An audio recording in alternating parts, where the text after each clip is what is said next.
Sara Diskaya panalo daw sa puso ng mga Pasigueño. Yan ang pag-uusapan natin patungkol sa Lungsod Pasig at sa butihing alkalde na si Mayor Vico Soto ngayong araw po ng Huwebes, May 15.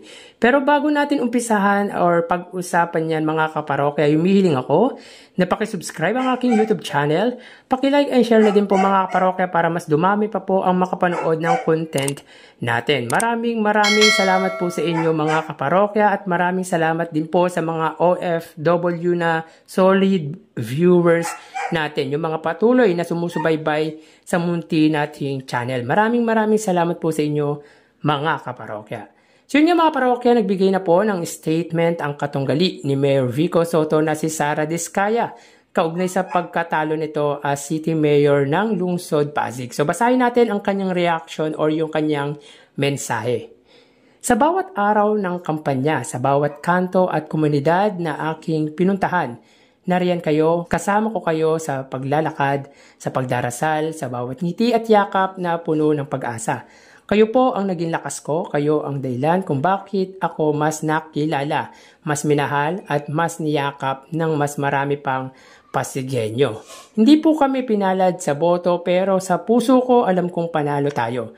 Panalo tayo sa dami ng bagong kaibigan, panalo tayo sa pagkakaisa at malasakit sa isa't isa. At panalo tayo dahil natupad natin ang pinakamahalagang layunin, ang makapaglingkod, makapagbigay ng pag-asa, at maipadama ang tunay na pagmamahal sa kapwa kahit wala sa posisyon.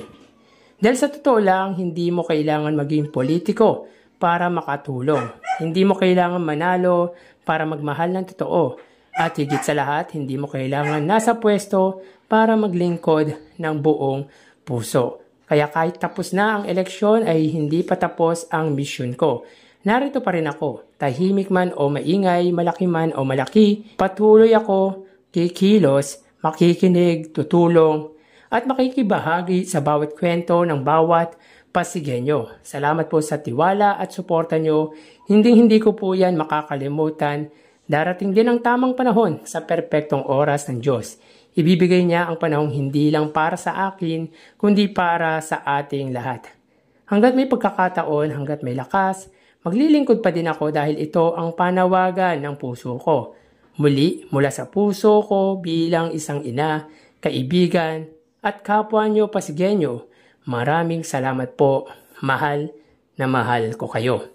So yun yung mga parokya ang sinabi ng katunggali ni Mayor Vico Soto na si Ate Marites Sara Diskaya. Aniya, talo man siya sa boto, panalo naman daw siya sa naging experience niya dito. Well, ibigay na natin yung opportunity na magpasalamat siya sa mga Pasigueño dahil kakaibang experience nga naman po talaga ang pinagdaanan ng pambato po ng Kaya Dis na si Sara Diskaya. At vow naman po tayo sa sinabi niya na hindi kailangan maging politiko para makatulong sa tao at totoo naman po yan. So sana i-apply niya po sa sarili niya yon dahil totoo naman po ang sinabi niya. Pero hindi tayo saludo na gagamitin ang pagiging politiko para maprotektahan ang mga negosyo. Siguro yung God's perfect timing na sinasabi nito ni Miss Sara Diskaya ay kung aayusin nito or nung kumpanya nito ang mga atraso sa lokal at nasyonal na pamahalaan. Masyado atang na-overwhelmed sa pagpasok sa politika ang kalaban ni Mayor Vico Soto dahil kung ano-anong patutsada ang ginawa ng grupo nila against Mayor Vico Soto. Mga irrelevant issues like bagong City Hall at kung ano-ano pa.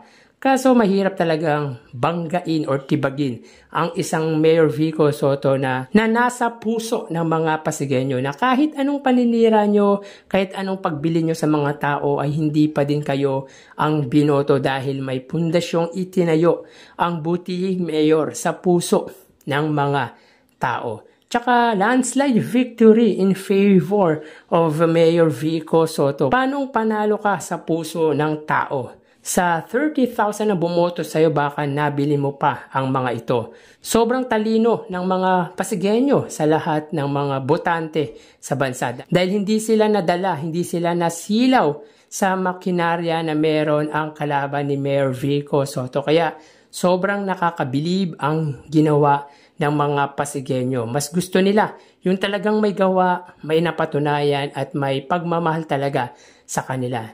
Ikaw na first time voter, sasalang agad sa politika. Magaling ka sa negosyo pero hindi ka magaling sa politika. Magiging tauhan ka lang ng mga nasa paligid mo.